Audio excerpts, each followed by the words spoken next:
নবী দেখে সাহাবায়ে কেরাম খানা নাই, পাথর বেঁধে বেঁধে পরে পেটে মার দিয়ে কাজ করে। নবী চুপচাপ দেখিয়া বলে, ও সাহাবায়ে কেরাম, আপনারা কি মনে মনে ভাবছেন নবী মনে হয় আরামে খায় আর ঘুমায়? আপনারা পেটে পাথর বেঁধে কাজ করতেছেন দিন জিন্দা রাখার জন্য। মায়ার নবী জামা মোবারকটা উঠাইয়া দিয়া কয়, দেখো তোমাদের নবীজির কি হালাত। সাহাবায়ে কেরাম তাকায় দেখে আমরা পাথর বেঁধেছি একটা, আর আমার মায়ার নবী ক্ষুধার যাতনায় পেটে পাথর বেঁধেছে দুইটা। নবীও কান্না করে, সাহাবায়ে কেরামও কান্নায় বিভোর। পয়গম্বরের একজন সাহাবী হঠাৎ এই অবস্থা দেখে পাশে ছিল ঘর, দিছে দৌড়, ঘরের মধ্যে গিয়া যাইয়া বিবিরে কয়, বিবি রুটি বানানোর আটা আসেনি? সামান্য কিছু আছে, 2-3 জন খাওয়ার মতো। বকরি আছে নাকি, একটা বাচ্চা আছে? বলে দেখি নবীরে গিয়া দাওয়াত দেই।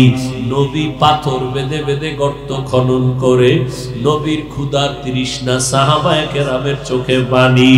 নবীরে গিয়া কানে মুখ লাগায় কয়, নবীজি আমার ঘরে 2-3 জনের রুটি আছে, আটা আছে রুটির মতো, একটু যদি আসতেন চুপে চুপে আইসা আপনার একটু খানা দিতাম। মায়ার নবী শত শত সাহাবায়ে কেরামের ডাক দিয়া কয়, তোমরা আসো, আমার সাহাবী তোমাদের সবাইকে দাওয়াত দিছে, তার ঘরে খানার আয়োজন। পেয়ে গেলেন, আবার একটা দৌড় দিয়ে ঘরে গিয়ে কয়, বিবি সর্বনাশ, নবীরে গোপনে বললাম 2-3 জনের খানা আছে, নবী সবাইরে দাওয়াত দিছে, এখন কি উপায় হবে? মান সম্মান কি হবে? আল্লাহর বান্দি যেমন তেমন কোন বান্দি না, আল্লাহর বান্দি আবেদা সালেহা যাকেরা শাকেরা, আল্লাহর বান্দি নেককারিনী, কোরআন পড়ে নামাজ পড়ে, স্বামীর জন্য দোয়া করে, স্বামীর হাতটা ধরে কয়, স্বামী আমার এত কেন পেরেশান হয়ে গেছো? কোনো পেরেশানি করবা না, কারণ তোমার আমার জবানে কথা বলা হয় না।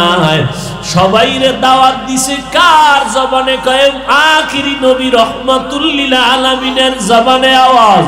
কয় আমার নবী যদি বলে থাকে কোনো ভয় নাই, আমার নবী যদি বলে থাকে আলহামদুলিল্লাহ, নবীর কথার উপরে তুমি চুপ থাকো। এইবার সাহাবী দৌড়াইয়া বিবির থেকে সান্ত্বনা পায় নবীর কাছে গেলেন। নবীর কাছে যাওয়ার পর মায়ার নবী দেখেন সাহাবীর মনটা কেমন যেন পেরেশান। এই পেরেশান কেন? সবাইরে দাওয়াত দিছে এই জন্য, কোনো টেনশন নাই, জলদি করে ঘরের মধ্যে যাও, তোমার বিবেরে গিয়া বলবা রুটি বানাইয়া যেই পাত্রে রাখবে, গোশত পাকাইয়া যেই পাত্রে রাখবে, ঢাকনা দিয়া রাখবা, ঢাকনাটা উঠাইতে নিষেধ করবা, আমি নবী আইসা নিজের হাতে ঢাকনা উঠাবো। মায়ার নবী সবাইরে নিয়ে আসলেন, এই সাহাবী দেও তোমার রুটির পেয়ালাটা নিয়ে আসো, গোশতের পেয়ালা নিয়ে আসো। নবী নিজ হাতে উঠাইয়া এবার রুটি দেয়, গোশত দেয়, রুটি দেয়, গোশত দেয়, রুটি দেয়, গোশত দেয়। সাহাবায়ে কেরাম পেট ভরে খাইতেছেন। এরপরে নবীও দেখে না, গোশত উঠায়, রুটি উঠায়, উঠতেছে, শত শত সাহাবায়ে খাচ্ছে। এরপরে বলে এবার কিছু থাকলে ঘরে নিয়ে যাও। সাহাবী বলে ঘরে নিয়ে যাওয়ার পরে দেখি সেই পরিমাণ রুটি আর গোশত মোটেও কমিয়া যায় না। মায়ার নবীর বরকত, এই হালালের ভিতরে বরকত রে বাবা, হারামের ভিতরে বরকত নাই। তুমি কোটি টাকা কামাই করলে কি লাভ হবে যদি তোমার টাকার উপরে দুদকের নোটিশ জারি হয়? তোমার 10 তলা বিল্ডিং উঠাইলে কি লাভ হবে যদি বিল্ডিং এর রাজুকের নোটিশ আসে? ও বাবা, তোমার সম্মানের চেয়ারে বসলে লাভ কি হবে? ওই চেয়ারের বিরুদ্ধে যদি রাস্তায় জোতা মিছিল করে, ওই চেয়ারের লাভ কি, ওই সম্মানের লাভ কি? অথচ মায়ের দোয়া নিয়ে অল্প খাও, অল্প চলো, মানুষের দোয়া নাও। মানুষের দোয়া নিয়ে যদি আগাও, মা যদি দোয়া করে, মানুষের দোয়া লাগবে, মায়ের দোয়া লাগবে। নিজে যা পারো খাও হালাল ভাবে, মরিয়া গেলে হারাম খাইও না। সন্তানগুলোকে হালাল খানা দিয়ে তৈরি করে যাও, কোনোদিন সন্তান হারাম খাবে না, রক্ত নাপাক হবে না, এমন একটা সন্তান রেখে যাও। ও সন্তানেরা, মা বাবার দোয়া নিয়ে সামনে আগাইতে থাকো। ওই মা বাবায় যদি কলিজা দিয়া দোয়া করে, আর তোমার মায়ের দোয়া আরশে আজিমে চলে যাবে, একটা সেকেন্ডের জন্য মাঝখানে পর্দা আটকাবে না। ওই মা বাবার দোয়া নিয়ে হালাল উপার্জন করো। টাকার বাহাদুরি করে লাভ কি হবে রে বাবা? ওই টাকা নিয়ে তো কবরে যাইতে পারবা না। দুনিয়ার রাষ্ট্রনায়ক সাহাবী, নবীর আদর্শের সাহাবীকে দাওয়াত দিয়েছে রাজ দরবারে, গিয়া খানা খাইতে বসছেন। দস্তারখানে খানা পড়ে গেছে, উঠাইয়া খাইছেন। রাজ দরবারের লোকেরা বলে, ছোট লোকের মতো কেন কাজটা করলেন? এমনটা না করলেও তো হতো। সাহাবী হুঙ্কার দিয়া বললেন, আরে বেঈমান, জানো না আমি এমন একজন নবীর উম্মত, আতরুকু সুন্নাতা হাবিবি লিহাউলাইল হুমাকা। তোদের মতো মূর্খদের কারণে আমি আমার হাবিবের সুন্নাত ছেড়ে দিতে পারি না। নবীর যুগে চেয়ার ছিল, টেবিল ছিল, কখনো নবী চেয়ার টেবিলে খানা খান নাই। আর আমগো চেয়ার টেবিলে খানা না খাইলে ভদ্রতা ঠিক থাকে না।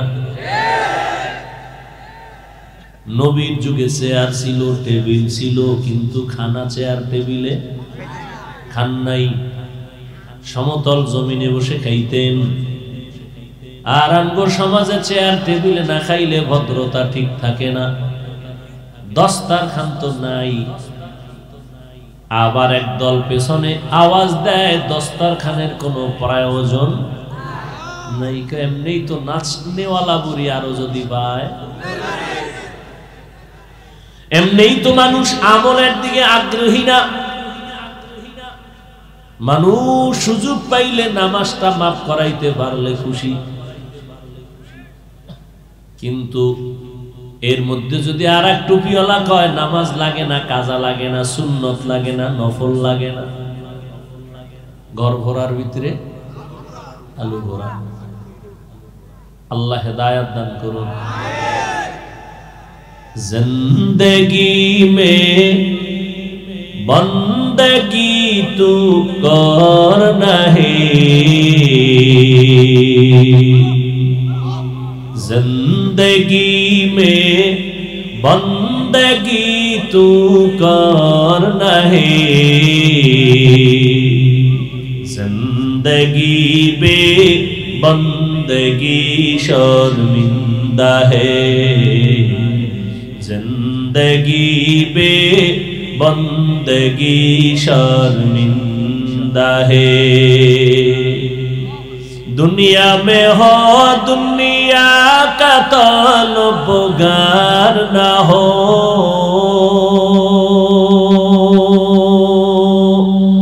बाजार से गुजर हो खरीदार ना हो। दुनिया में हो दुनिया का तलबगार ना हो, बाजार से गुजर हो खरीदार ना हो। ये दुनिया एक मिसल कागज फूल है, ये दुनिया एक मिसल कागज फूल है। जिंदगी में बंदगी तू करना है, जिंदगी पे बंदगी शर्मिंदा है, जिंदगी पे बंदगी शर्मिंदा है, जिंदगी में बंदगी कुन बंदगी, बंदगी पे जिंदगी शर्मिंदगी। এরে নবীর আশিক উম্মতের দল, আল্লাহ বলেন আমি ইবাদতের জন্য মানুষ বানিয়েছি, আমার ইবাদতে জীবনটা কাটাও। তুমি আমার গোলামি করবা, দুনিয়া তোমার গোলামি করবে। দুনিয়া তোমারে খুঁজবে, তুমি আল্লাহরে খুঁজবা। টাকার পেছনে কেন দৌড়াও? তুমি আল্লাহকে খুঁজো। টাকা তোমাকে খুঁজবে, বাড়ি তোমাকে খুঁজবে, ক্ষমতার চেয়ার তোমারে খুঁজবে, তুমি কেন ক্ষমতার চেয়ার খুঁজো? আদ-দুনিয়া খুলিকাত লাকুম ওয়া আন্নাকুম খুলিকতুম লিল আখিরাহ। আল্লাহ দুনিয়া বানাইছেন তোমার আমার গোলামির জন্য, তোমারে আমারে বানাইছেন আল্লাহর ইবাদতের জন্য। আল্লাহর ইবাদত করো, দুনিয়ার সব তোমার গোলামি করবে। মুসা নবী আল্লাহর গোলামি করে, পানি তার গোলামি করে। লাঠি দিয়ে আর বাড়ি মারছে রাস্তার মধ্যে, 12টা রাস্তা হয়ে গেল। ফেরাউন মুসা নবী দৌড় দিয়াও পার গেলেন। ফেরাউন কয় আমরাও দে। রাস্তার মাঝে যখন ফেরাউন গেল, আল্লাহ কয় ও রাস্তা রে তুই আগের মতো পানি হয়ে যা। পানি হয়ে গেল। ফেরাউন পানির মধ্যে লোহিত সাগরে চুবানি ডুবানি খাইয়া এবার কয় আল্লাহ বারে বাঁচাও, আমি তোমার ঈমান, তোমার উপর ঈমান আনতেছি। আল্লাহ বলে সময় মতো ঈমান আনো নাই, এখন মাইন কাসিফা আটকায় গেছে, এখন আর কালেমা পড়লে লাভ হবে না। ওই ফেরাউনের লাশ এখনো আল্লাহ রেখে দিছেন। বেঈমানেরা দেখ কয় টাকার বাহাদুর হয়েছো। নমরুদ, ফেরাউন, সাদ্দাত, হামানের মতো জীবনে হতে পারবা? ওই নমরুদের অবস্থা খারাপ, ফেরাউনের অবস্থা খারাপ। আজ দুনিয়াতে খুঁজো কোন বেঈমানের ঘরে ফেরাউন নামের একটা সন্তান নাই, নমরুদ নামের আসেনি। কাউকে যদি বলি আরে বেঈমান সন্তানের নামটা ফেরাউন রাখলে মাসে 1 লাখ টাকা দেব, ফেরাউনের নাম রাখতে কেউ রাজি হইবেনি। আঙ্গো বাঙালিরে যদি কয়, বাঙালি কইবে কয় লাখ দিবি, বলে 1 লাখ, কয় দিবি নি, কয় দিব, কসম, কয় কসম, কয় একটু 3 দিন চিন্তা করে লই। 3 দিন চিন্তা করে বলবি করোনার ভিতরে 1 লাখ টাকা তো কম না, টাকাটা ফাটায় দিস, ব্যাংকে দিলে হবে না, এটা দলিল থেকে যাবে, গোপন এসে দিয়ে যাবি। ফেরাউন ছেলের নাম রেখে দিলাম, পরে তওবা করে নেব। ছেলে অসুস্থ, হুজুরের ডাকছে দোয়া করে দাও। হুজুর 3 পেট খাইয়ে এবার কয় মোনাজাতটা দিব, ছেলের নাম বলো, কয় সাগর। হুজুর মোনাজাতে 8 উড়ান ধরছিল, 8টা ফালায়া দিছে দৌড়। কেউ হুজুর কয় খবরদার ওই নাম আর কবি না, তোর ভাত দরকার ফিরাইয়া নে। কয় কেমনি নিমু, কয় বাথরুমে ঢুকা। তারপরও তোর এই সাগর নামের দোয়া হবে না, কারণ এই সাগরে আমার 3 বার বাড়ি ভেঙে আমার ফকিন্নি বানাইছে। এই সাগরে 3 বার বাড়ি ভেঙে আমার ফকির বানাই দিছে। ওই সাগরের জন্য আবার দোয়া, আল্লাহ ওটার জন্য তাড়াতাড়ি ধ্বংস করে। সন্তানের নাম নাম রাখছে বিপদ। একজনে ডাক দিছে বিপদ, 3 জনের দৌড়, কি কাজে বিপদ। সন্তানের নাম বিপদ, মুসলমানের নাম। সন্তান এখন মাকে মা বলে ডাকে না, স্টাইল করে স্টাইল। আব্বাকে আব্বা বলে ডাকে না। ওরে মা ডাকে যে কত মজা, আব্বা ডাকে কত মজা, এইটা বুঝানো যাবে না রে বাবা। এখন সব মডেলিং হয়ে গেছে।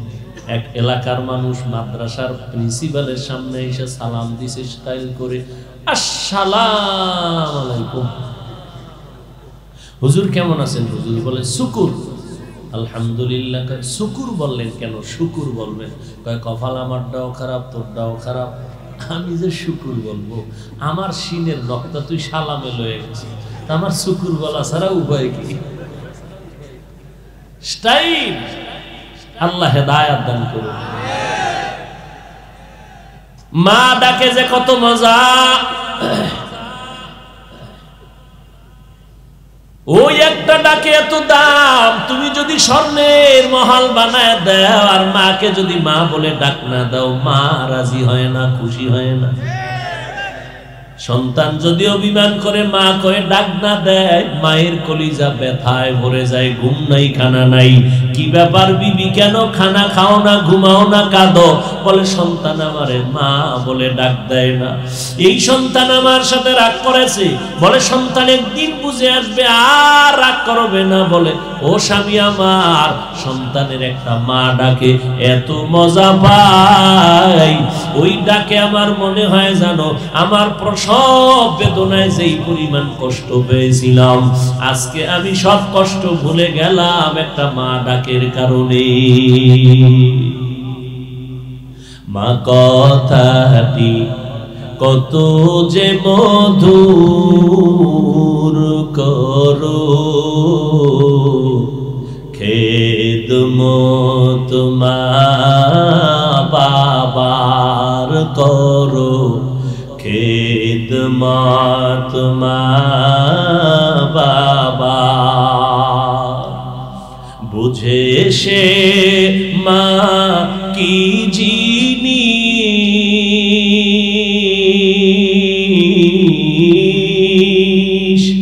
বুঝে সে মা কি জিনিস, দুনিয়ায় মা নাই যাহার, খেদমত মা বাবার, করো খেদমত মা বাবার। নবীজি এসে দুনিয়া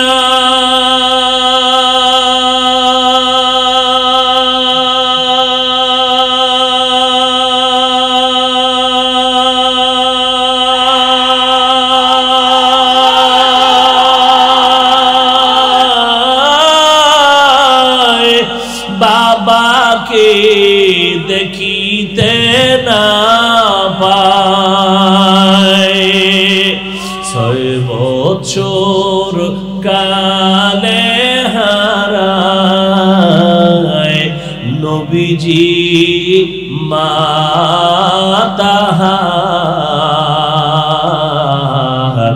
খেদমত মা বাবার, করো খেদমত মা বাবার। মা কথাটি কত যে মধুর, করো খেদমত মা বাবার, করো খেদমত মা বাবার। মায়ার নবী মায়ের এত পাগল, আমার নবী আব্বা বলে ডাকতে পারেন না, মায়ের আদরও পেলেন না। আম্মা জান আমেনা বলেন আমার সন্তানের জন্য এত মোহাব্বত, কারণ আমার সন্তান দুনিয়াতে যখন আসছে আমি দেখলাম একটা নূরের আলো দেখা যায়। নূরের আলোটার এত পাওয়ার, নূরের আলোতে বাসরা এলাকা পর্যন্ত, বহুদূরের রাজপ্রাসাদ পর্যন্ত আলোকিত হয়ে গেল। আমার অন্ধকার ঘরটা আলোকিত হয়ে গেল। ওই মোহাম্মদ আমার কত আদরের। ওই মোহাম্মদ একদিন বিকাল বেলা মাঠে গেল ঘুরতে, আমি সন্ধ্যাবেলা তালাশ করি মোহাম্মদের দেখি না, কোথায় গেল আমার সন্তান? লোকদের দেখি সব বাচ্চাগুলো কোলে নিয়ে ঘরে যায়। দেখছো নি আমার সন্তান মুহাম্মদের? বলে মুহাম্মদের ভালো করে চিনি না, তবে রাস্তার কিনারে একটা বাচ্চা দেখলাম আব্বা আব্বা বলে চোখের পানি ছেড়ে কান্না করে। মা আমেনা দৌড়াইয়া গিয়া কয় আয় বাবা কোলে আয়। মায়ার নবী মায়ের গলা জড়ায় কয় মা বলো আমার বাবাই কই? সব সন্তানের দেখলাম বাবাই কোলে নিয়ে আদর দিয়ে ঘরে গেল। আমার কপাল কি হবে জানি না, বাবারে দেখলাম না, বাবার কোলে উঠতে পারলাম না। মা আমেনা বলে সন্তান তুমি দুনিয়াতে আসার আগে তোমার বাবা ব্যবসা করতে গিয়ে দুনিয়া থেকে বিদায় হয়ে গেছে, আর আসেনি। মায়ার নবী কাঁদেন ও মা চলো আমার বাবার কবর কই? আমার বাবার কবরের কিনারায় দাঁড়ায় আমি একটু মোহব্বতে সালাম জানাবো। দাদা আব্দুল মুত্তালিবের অনুমতি নিয়ে মা আমেনা আমার মায়ার নবীর নিয়ে রওয়ানা বাবার কবর দেখার জন্য। উম্মে আয়মান সাথে কবরের কিনারায় গিয়া ঘোড়ার পিঠে রওয়ানা। মা ডেকে বলে দেখ ওই গাছের নিচে তোমার বাবার কবর। মায়ার নবী লাফ দিয়া বললেন, কান্না শুরু করলেন। আমার বাবারে আমি বাবা বলে ডাকতে পারলাম না। বিদায় বেলা হঠাৎ মাঝে পথাসিয়া মা আমেনার পেটে ব্যথা শুরু হয়ে গেল। জমিনে গড়াগড়ি খায় আর কয় উম্মে আয়মান দাসী আমার বাবার একটু আমার বুকের সাথে লাগায় দাও। আর নবীরে ডেকে বলে বাবা মায়ের চেহারা ভালো করে দেখ, মনে হয় যেন আর জীবনে মায়ের ডাক শুনবা না, তোমারে আর আব্বু বলে ডাকবে না। এর এলাকার মুসলমানেরা আজকে তোমরা বাড়ি ঘর ছাড়িয়া মা বাপ ছাড়িয়া শহরের মধ্যে বাসা ভাড়া নিয়ে থাকো। অনেকের গ্রামে মা বাবা কষ্ট করে জীবন কাটায়, ঢাকা আসতে চায় না, শহরের এই যানজট পছন্দ করে না, আবহাওয়া সহ্য করে না, গ্রামে থাকে। আবার অনেক সন্তান মা বাবার খোঁজ খবর পর্যন্ত নাও না। ওরে তুই জানো না রে বাবা, মেহমান আসে মা নিজে রান্না করে মেহমান রে গোশত দিয়া খানা দেয়, মা গোশত খায় না, সন্তান আমার কিনারায় নাই। এমন একটা রাত নাই দিন নাই যে মা তোমাকে আমাকে টেলিফোন করে না, বাবা তুমি কই, কখন খানা খেয়েছো, কখন ঘুমিয়েছো, ও বাবা তোমার খবর না নিলে আমার কলিজা ঠান্ডা হয় না। তোমার বিপদের খবর পাইলে মায়ের ঘুম নাই। ওই মা বাবার দোয়া ছাড়া জীবন সফল হবে না রে ও সন্তানেরা। ওই মা বাবার দোয়া ছাড়া তুমি পরীক্ষায় ভালো নাম্বার অর্জন করতে পারো নাই। ওই মা বাবার চোখের পানির কারণে আজকে আমি চেয়ারে বসছি, তুমি মাওলানা, তুমি মুফতি, তুমি আজ চেয়ারম্যান, তুমি মেম্বার। ওই মা বাবার দোয়ার কারণে তুমি টাকার মালিক, বাড়ি গাড়ির মালিক। ওই নবীর আদর্শের সুন্নত কোথায়? তোমার মা বাবার দোয়া নিয়ে তাড়াতাড়ি আগাও। এত বয়ানের পরেও কেন তুমি টুপি পরো না, দাড়ি রাখো না, নামাজ পড়ো না, পর্দা করো না, হালাল খাও না? এরে নবীর উম্মতের দল, আমার মায়ার নবী চোখের পানি ছেড়ে কাঁদেন। আমার মায়ার নবী পেটে পাথর বেঁধে দিনের জন্য দাওয়াত দিলেন। খন্দকের যুদ্ধে নবী বললেন, ও সাহাবায়ে কেরাম তোমরাও কাজ করো, আমি নবীও কাজ করি। প্রচন্ড রোদের তাপ, বালুকাময় জমিনে পাথর খনন করার কাজে নবী নিজে নেমে গেলেন। যেই নবীর শরীরের মধ্যে মশা মাছি পড়া হারাম, সূর্যের তাপ নবীর গায়ে লাগে না, মেঘ ছায়া দেয়, কষ্ট পাবে নবী। আমার নবীর ঘাম থেকে মিশকের ঘ্রাণ। মদিনাতুল মুনাওয়ারা থেকে একটু 10-15 মিনিট হাইটে গেলে উহুদের পাহাড়ের আগে খন্দকের ওই গর্ত। নবী নিজে কাজে নামলেন, সাহাবায়ে কেরামও কাজ করলেন। কিছুক্ষণ পরে কয়েকজন সাহাবারা নবীর সামনে দাঁড়ায় বলে, নবী আমাদের বাড়ি পাহারা দেওয়ার কেউ নাই, অর্থাৎ রোদের তাপ, পেটে ক্ষুধা, পাথর খনন করতে অনেক কষ্ট, এটা বলতে না পারিয়া অজুহাত দিয়ে কয় নবী ছুটি দেন, বাড়ি যাব, আমার ঘরে অসুস্থ। আর একজন বলে পাহারা দেওয়ার কেউ নাই। আল্লাহ কয় নবী জিবরাইল নবীরে জানায় দাও এদের ওই অজুহাত সব মিথ্যা, এদের অন্তরে দুর্বলতা নেফাকি ভরা। আর একদল সাহাবায়ে কেরাম আসল যারা, এরা নবীর সামনে দাঁড়াইলেন, জামাটা উঠাইয়া চোখের পানি ছেড়ে কাঁদেন। নবী দেখে সাহাবায়ে কেরাম খানা নাই, পাথর বেঁধে বেঁধে পরে পেটে মার দিয়ে কাজ করে। নবী চুপচাপ দেখিয়া বলে, ও সাহাবায়ে কেরাম, আপনারা কি মনে মনে ভাবছেন নবী মনে হয় আরামে খায় আর ঘুমায়? আপনারা পেটে পাথর বেঁধে কাজ করতেছেন দিন জিন্দা রাখার জন্য। মায়ার নবী জামা মোবারকটা উঠাইয়া দিয়া কয়, দেখো তোমাদের নবীজির কি হালাত। সাহাবায়ে কেরাম তাকায় দেখে আমরা পাথর বেঁধেছি একটা, আর আমার মায়ার নবী ক্ষুধার যাতনায় পেটে পাথর বেঁধেছে দুইটা। নবীও কান্না করে, সাহাবায়ে কেরামও কান্নায় বিভোর। পয়গম্বরের একজন সাহাবী হঠাৎ এই অবস্থা দেখে পাশে ছিল ঘর, দিছে দৌড়, ঘরের মধ্যে গিয়া যাইয়া বিবিরে কয়, বিবি রুটি বানানোর আটা আসেনি? সামান্য কিছু আছে, 2-3 জন খাওয়ার মতো। বকরি আছে নাকি, একটা বাচ্চা আছে?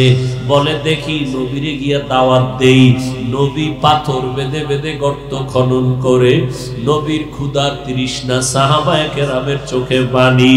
নবীরে গিয়া কানে মুখ লাগায় কয়, নবীজি আমার ঘরে 2-3 জনের রুটি আছে, আটা আছে রুটির মতো, একটু যদি আসতেন চুপে চুপে আইসা আপনার একটু খানা দিতাম। মায়ার নবী শত শত সাহাবায়ে কেরামের ডাক দিয়া কয়, তোমরা আসো,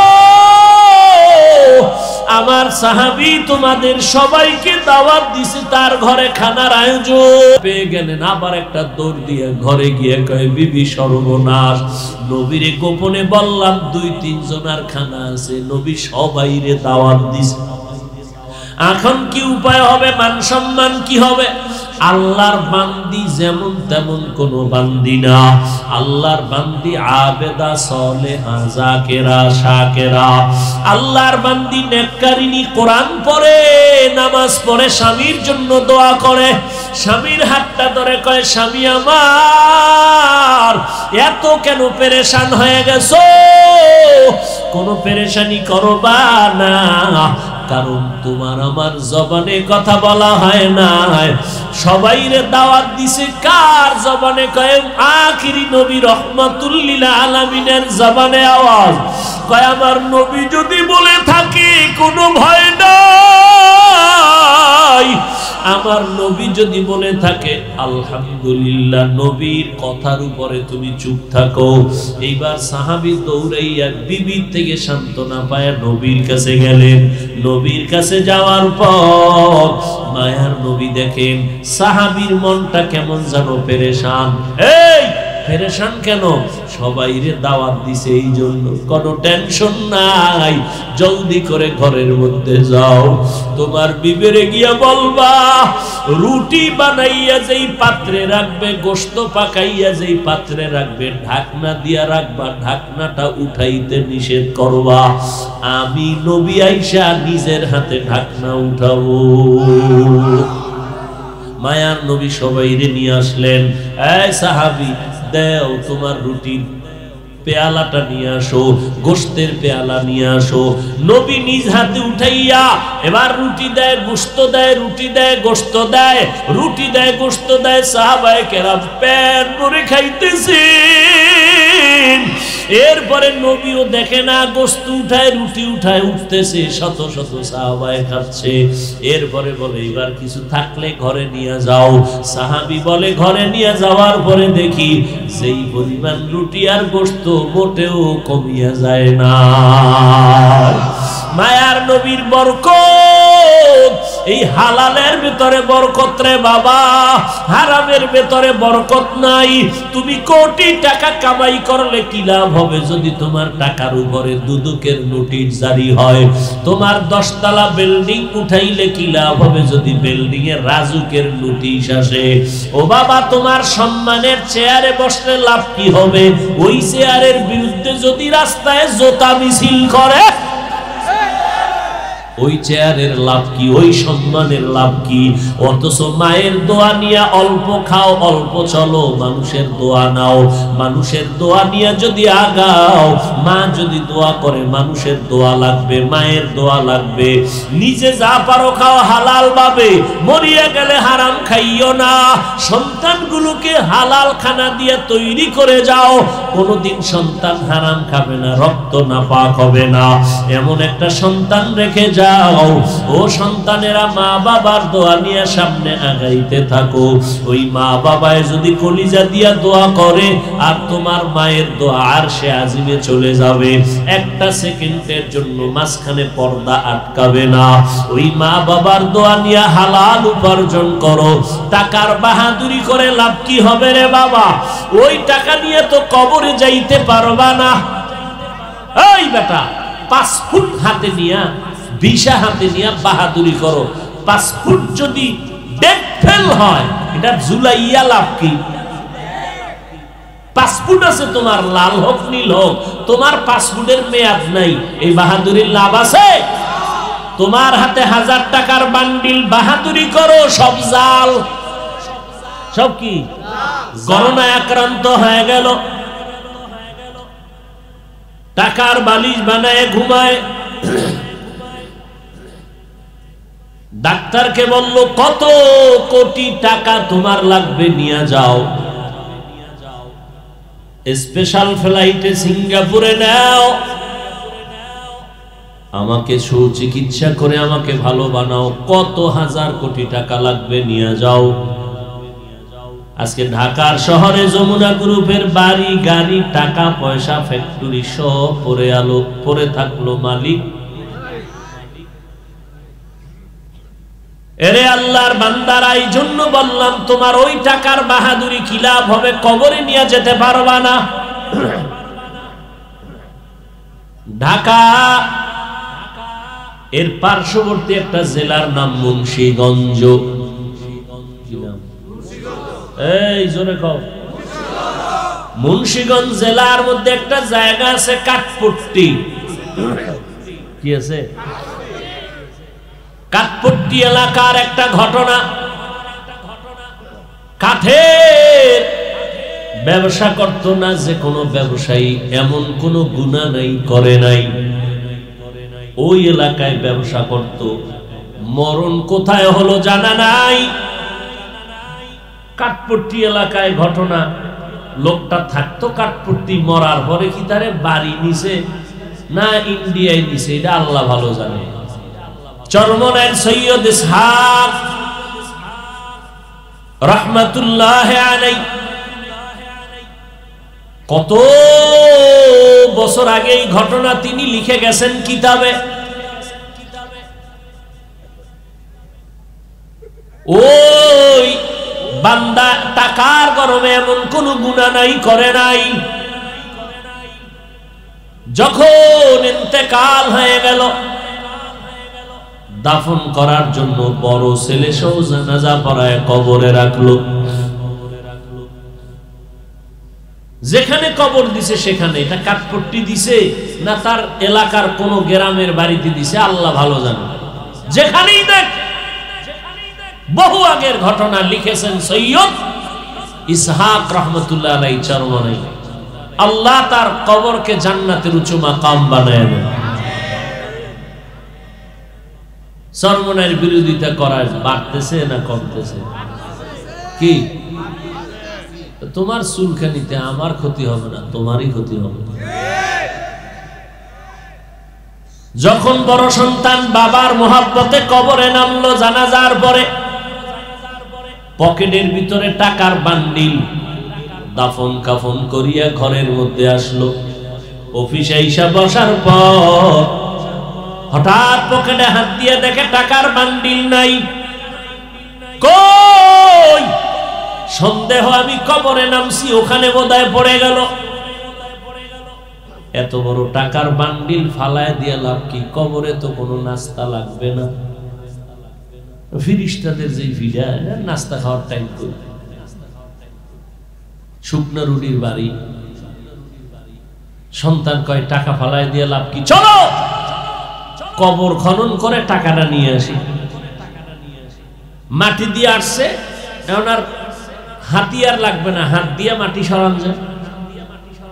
লোকজন নিয়ে চলে গেল কবরের কিনারায়, গিয়া এক সাইডের থেকে মাটি সরাইয়া কবরে নামবে টাকার বান্ডিল উঠানোর জন্য। আল্লাহর ওলি কিতাবে লেখেন, যখন কবরের একটা অংশ মাটি ফাঁকা করিয়া হঠাৎ করে নজর করে দেখে কবরের ভিতরে ধোঁয়ায় ভরা, দেখিয়া সবাই চিৎকার করে, কেউ বেহুশ, কেউ দৌড় দিল। আলেমদের ডাকলো, ওলামায়ে কেরাম আইসা দোয়া করার পরে ধোঁয়াটা কমে গেল। নজর দিয়ে তাকায় দেখে ওই বাবার জিহ্বাটা নাভি পর্যন্ত নামানো। কবরের ভেতরে বিকট আওয়াজ। এর দেখা মাত্রই কোন রকম মাটি দিয়ে সবাই পালায় গেল। আমার আল্লাহ পারেন কারো কবরের 2-3 সেকেন্ডের মধ্যে আযাব শুরু হয়, আবার কারো লাশ সাদা কাফন সহ 30 বছর পরেও তাজা পাওয়া যায়। এই মওদুদি সাহেবের মুরিদেরা, এরা বলে মুন্সিগঞ্জ এমন কোন কাঠপট্টি এলাকায় ঘটনা ঘটে নাই।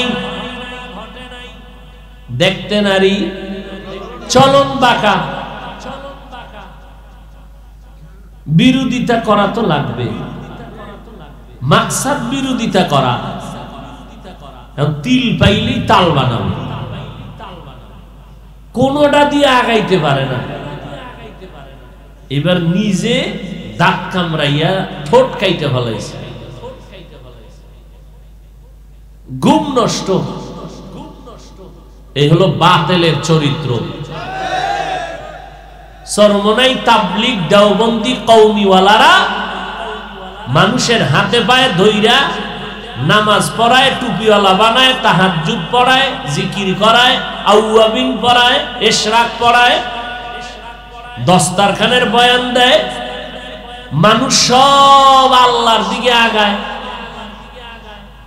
এরা দেখতেছে এই মুহূর্তে আমগো স্বপ্ন বাস্তবায়ন হবে না। ওই বাতিলের গোষ্ঠী আর আমাদের আহলে হকের ভিতরে ব্যবধান। এরাও কালেমার কথা বলে, মদিনার গান গায়, আমরাও গাই। ব্যবধানটা কি? এরা যেটাকে মাধ্যম বানাইছি, আমরা বানাইছি সেটা উদ্দেশ্য, আর আমরা যেটারে মাধ্যম বানাইছি তারা বানাইছে সেটাকে উদ্দেশ্য। বুঝেননি? আমাদের উদ্দেশ্য ইসলাম, আমাদের উদ্দেশ্য ইসলাম। মাধ্যম হলো ক্ষমতায় যদি যাওয়া যায় ভিন্ন কথা, না গেল আমার আসে যায় না, ইসলামের ক্ষতি হতে দিব না। আর বাতিলের মাকসাদ উদ্দেশ্য হলো ক্ষমতার চেয়ার দখল কর, মাধ্যম হলো ইসলাম। ইসলাম ব্যবহার করতে গিয়ে থাকুক না থাকুক ক্ষমতার চেয়ার ছাড়া যাবে না। এই জন্যই নারীরে নিয়ে ইফতারি খাইতেও কোনো কষ্ট লাগে না। কালকে ওখানে, আজকে সেখানে, যেখানে সেখানে স্বার্থ আছে দৌড়ায়। দৌড়াইতে পারবি আজীবন, খোদার কসম। এই জমিনে যতদিন দেওবন্দীদের আলো জ্বলবে ততদিন বাতিলের স্বপ্ন পূরণ হতে দেয়া হবে না। এই বাতিলের গোষ্ঠী টঙ্গী গেলে তোমার পোড়ায়। এখন দেখ বাধা দিয়ে কয়জনারে ফিরাইছো, যাও না টঙ্গী। ইতিহাস পাও ফালানোর জায়গা নাই, কালকে মাত্র শুরু। যেই বাতি আমার আল্লাহ জ্বালায় দিবে ওই বাতি কেউ নিভাতে পারবে না। এরে দেওবন্দীদের বাতি জ্বালাইছে মুহাম্মদ আমার মায়ার নবী, ওই বাতি নিবানোর ক্ষমতা নাই।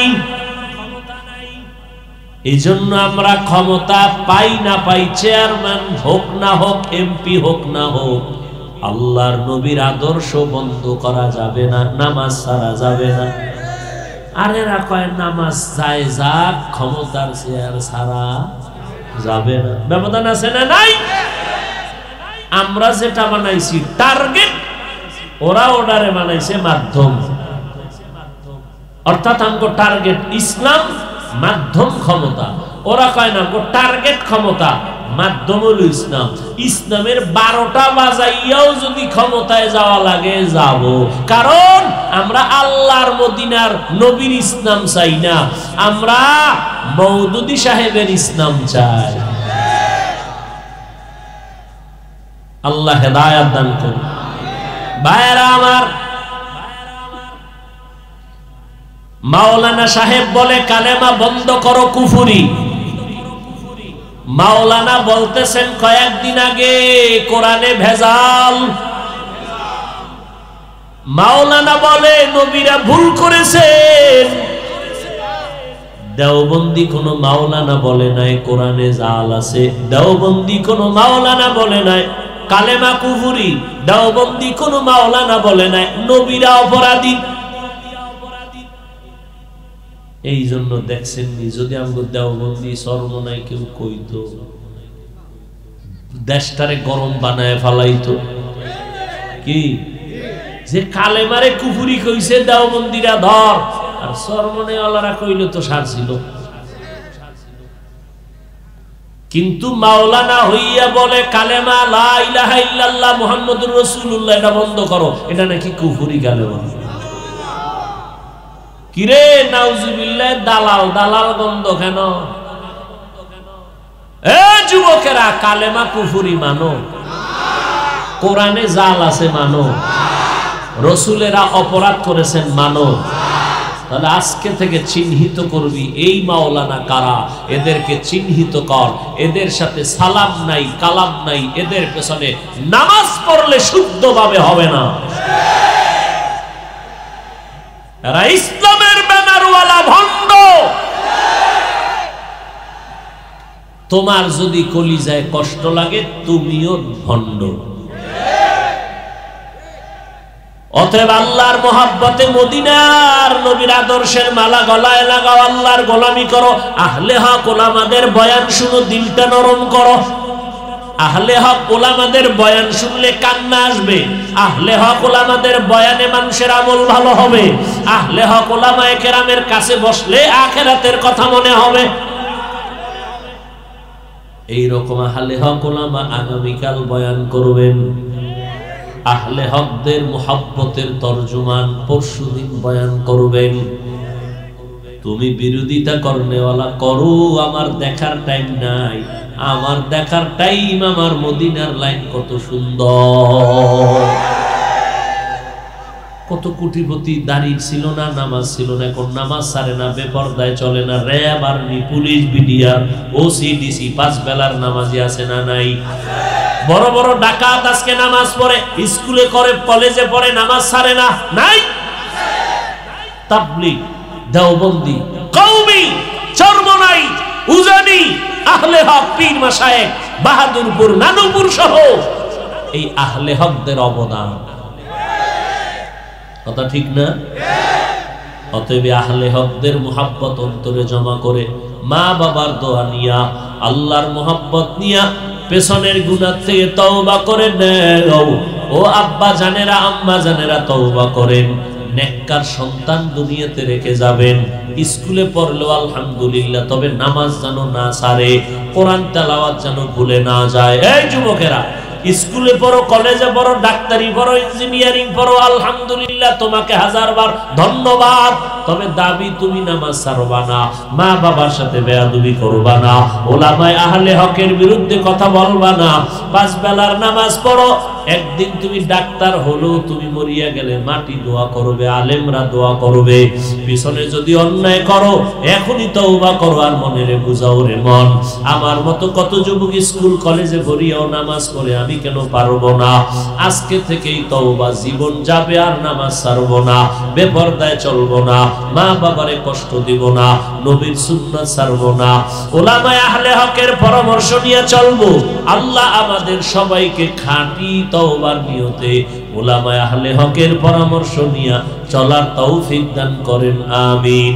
আলহামদুলিল্লাহি রাব্বিল আলামিন, ওয়াসসালাতু ওয়াসসালামু আলা সাইয়্যিদিল আমবিয়া ওয়াল মুরসালিন ওয়া আলা আলিহি ওয়া আসহাবিহি আজমাইন। ইয়া আরহামার রাহিমিন, ইয়া আরহামার রাহিমিন, ইয়া আরহামার রাহিমিন, রব্বিরহামহুমা কামা রাব্বায়ানি সগীরা। আয় আল্লাহ আজকের মাহফিল কবুল করে নেন, আগামী দুদিন কামিয়াবি দান করেন। আয় আল্লাহ এলাকায় শান্তি দান করেন, ব্যবসা চাকরিজীবী কামাই রুজি যারা করে বরকত বাড়ায় দেন। উলামায়ে আহলে হকদেরকে কবুল করেন। আয় আল্লাহ মুরব্বী হাজী সাহেবদের কবুল করেন, আমার কলিজার যুবকদের কবুল করে নেন, ছাত্র ভাইদের কবুল করে নেন, পর্দার আড়াল মা বোনদের আবেদা বানায় দেন, সারা দুনিয়াবাসীকে মাফ করে দেন, বাংলাদেশ শান্তির দেশ বানায় দেন। আয় আল্লাহ দেশের জন্য যারা জীবন দিল মাফ করে দেন, প্রশাসনিক ভাবে যারা কাজ করে দিনদার বানায় দেন। আয় আল্লাহ সবার দিলের নেক আশা পূরণ করে দেন, নবীজির সুন্নাতওয়ালা জিন্দেগি দান করেন। আয় আল্লাহ আমাদের সবাইকে দিনের খাদেম বানায় দেন, পাঁচ ওয়াক্ত নামাজি কোরআন পড়নেওয়ালা বানায় দেন, মোবাইলের গুনাহের থেকে হেফাজত করেন, আমার কলিজার যুবকদের দিনদার বানায় দেন। আয় আল্লাহ ঘরে ঘরে শান্তি দান করেন। আয় আল্লাহ মাদ্রাসা মসজিদ সহ সমস্ত শিক্ষা প্রতিষ্ঠান নবীর আদর্শওয়ালা বানায় দেন, গায়বী খাজানার থেকে প্রয়োজন মিটায় দেন।